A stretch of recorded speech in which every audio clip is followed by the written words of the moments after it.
All right, everybody. Today we have Morten Primdahl, who is the former CTO of ZenDesk. ZenDesk is a publicly traded company on the New York Stock Exchange. In 2017, they did I think about 430 million in revenue. Also recently, fun fact, the CRM that we use, Base, was just bought by them. So there's a lot to talk about here. Really excited to have Morten on the show. Morten, how's it going? Fantastic. Thanks for having me. Yeah. Thanks for being on the show. So why don't you give us a little background on kind of who you are and what your story is? I know it's a loaded question. You decide how it goes. Excellent. Those are the best questions. So I'm one of the 3 founders of ZenDesk, and we founded the company back in Denmark in 2005. That's when we started working on it. In our spare time, we were all freelance consultants at the time, and we started building the product in our spare time, and weekends, vacation. And then in 2007, we had a scrappy enough of a product that it would stay out when we started it, and we put it into production, and we sent out an email to a bunch of people, and then we sort of started from there. Okay. So we went live 2007 in Copenhagen. How long did it take you from inception to reaching product market fit? The moment we went live, we had the good fortune of getting some early customers who gave us great feedback on the product. And we were just, the 3 founders sitting there getting all the feedback in via support tickets. And some would just say, hey, it looks like you guys made more of a help desk kind of thing for internal IT. We would really like a B2C kind of public communication tool. And that made complete sense to us. So it didn't take a whole lot of time to move from what we'd launched to get on the path we're on today still. And that was a very easy thing to do when you're a small company. Got it. So approximately how many months from inception to you got the feedback and let's go down this direction? No more than 6 months. Got it. Because typically what I hear from people is product market fit might take 2 years or so, and then after that, in the next 2 years, you're supposed to roughly aim for about 2 million ARR or so. So we came from a background. Mikkel and I have been working in selling enterprise-level customer service systems, and we had seen how broken that software was, and we wanted to do a modern take on it. So we knew the existing terminology and what the concepts were, the processes were that people used the most, and we took that and implemented that in what became ZenDesk. So we had a direction of where we wanted to go with the product early on, and we knew that there was something to sell, there was a market there already, and then the final tweaks came when customers started using it. Got it. Okay. And you're 3 co-founders. I mean, what's the story behind them? How do you know them?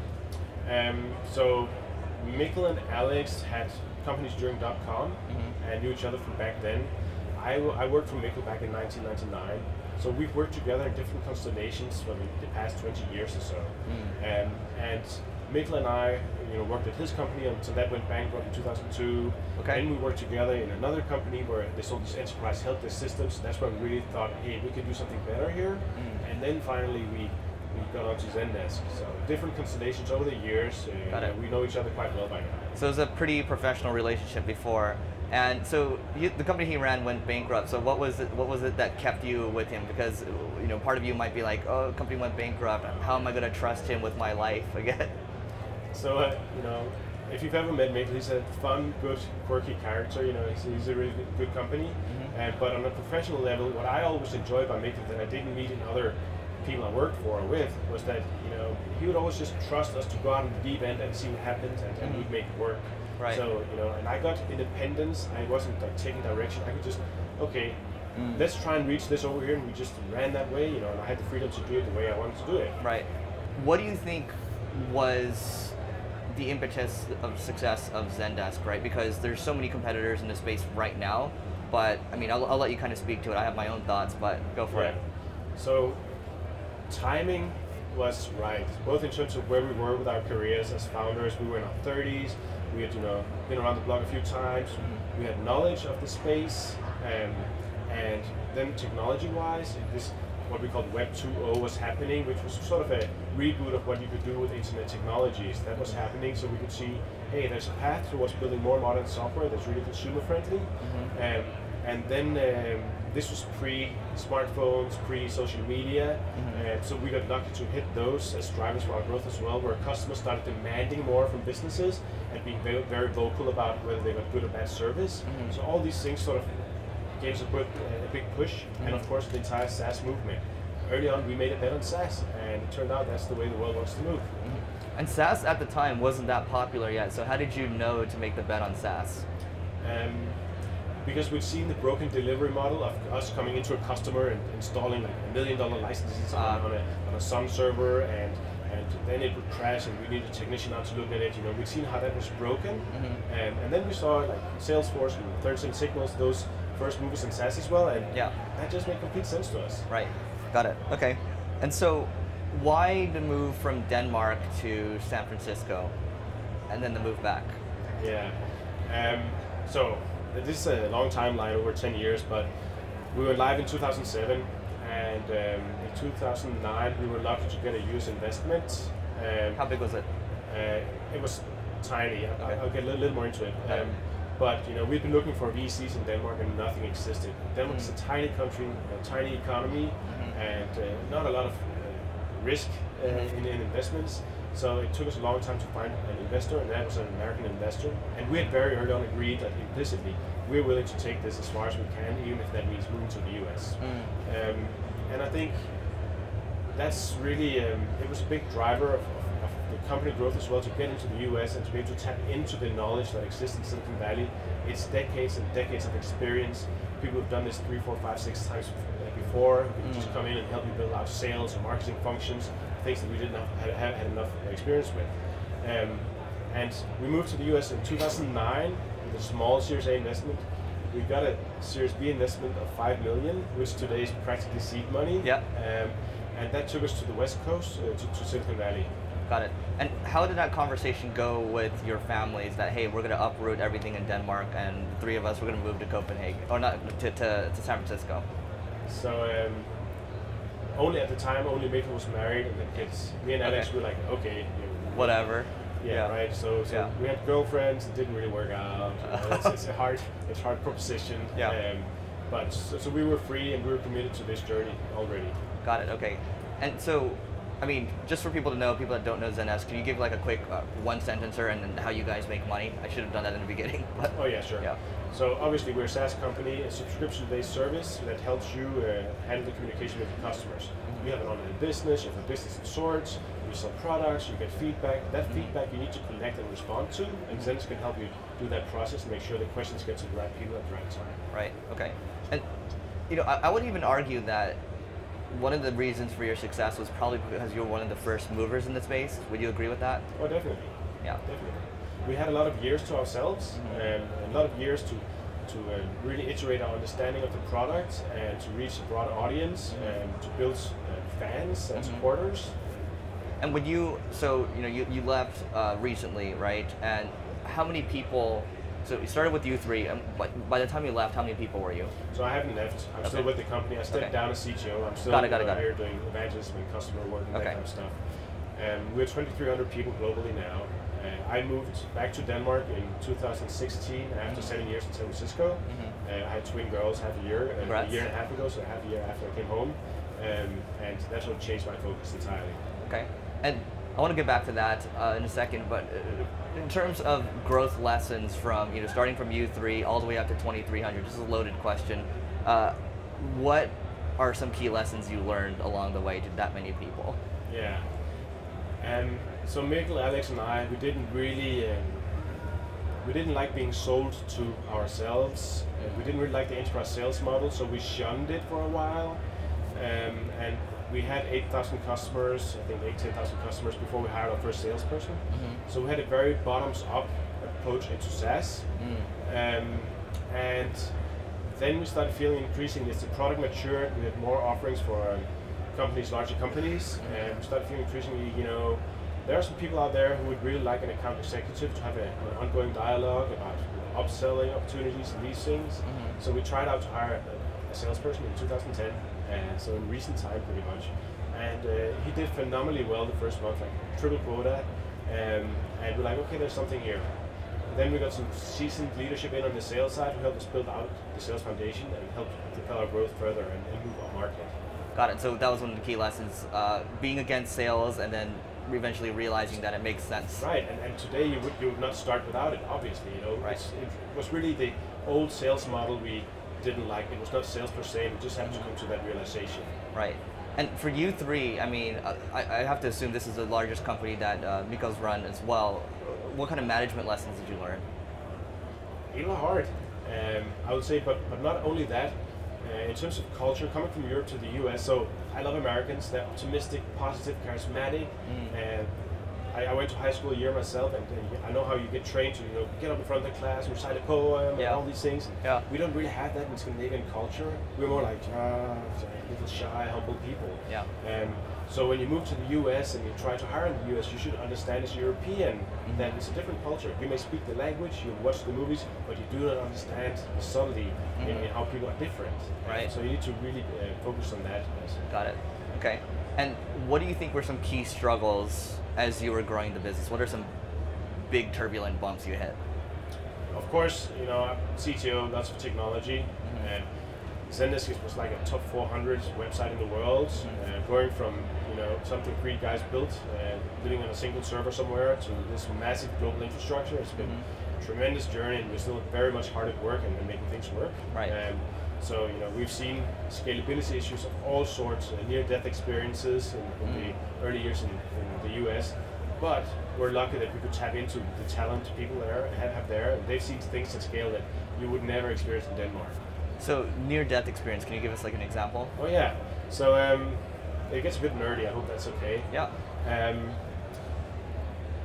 Around 2010, we moved to SSD drives, which was like rocket science, super cool stuff back then, and we did that to accommodate an increasing demand on the databases. Sometimes they would crawl to a halt, and just in a SaaS company, that means all the customers just stand still pretty much. So we couldn't accept that, and so here's a new technology that really addresses this problem. So we moved to these super fast drives. A bit later than that, we started having these database crashes. So the database would just crash really hard and become corrupted and wouldn't get back up. So we were running with what's called 2 replicas. So you have a primary database and 2 replica databases. Yep. So primary dies, you flip over to replica. Then that dies, then you're on your last replica. And that's when you start to get really, really nervous. Yeah. But it turned out we were able to reproduce this, like with a little piece of code, we can reproduce it, and found out where the bug was, and we had a connection to MySQL, the database vendor, and that's fantastic in Silicon Valley. The network's like super short to get hold of anyone. Yep. And we sent a test case to them, and they patched it the day after. That's a fantastic example of how Silicon Valley works. If we had not gotten that patch, we'd probably been out for hours, if not half a day or so, which is just not where you want to be in a SaaS company. The death knell. So, but thankfully on the technology side, that's like the war story we have. I think we've been able to grow and adapt and overcome. Right. Cool. That's amazing. So, your daughters. How old are your twins? A year and a half. Identical twin girls. Okay. Excellent my part. Congrats on that.